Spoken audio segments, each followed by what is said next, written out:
Hi mga kaidol, so nandito po tayo ngayon sa office ng Maselco sa Placer. So ngayon guys, titingnan po natin dito guys. Ayan, so makikita nyo naman po guys na grabe talaga ang tao. Halos magsiksikan, nagsiksikan na guys, halos magsumbagan, halos magsambunutan, halos iwan ko lang guys, halos hindi na po maintindihan. Ayan po guys, ang sobrang dami po ng tao guys.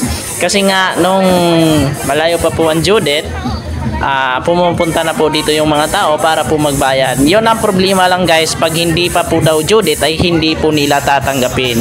Ayan po guys, yan po ang resulta po sa hindi tinatanggap habang wala pa po yung Judith. Ayan, so ayan guys, tingnan nyo naman, ngayon po ay Judith po ng Maselco. Ayan, so tingnan nyo naman guys, no, sobrang dami ng tao, halos nagapila, halos nag-aaway na, halos di na maintindihan guys kung ano nang sinasabi sa iba dyan.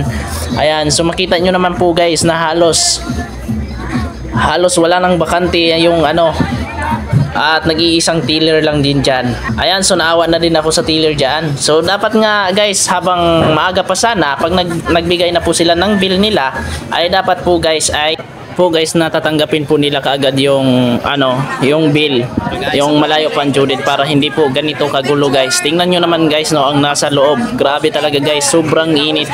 Ayan, halos nagano na po dyan ang mga tao. Ayan, kita nyo naman po sa video yan, tingnan nyo po yan sa labas guys. Ayan,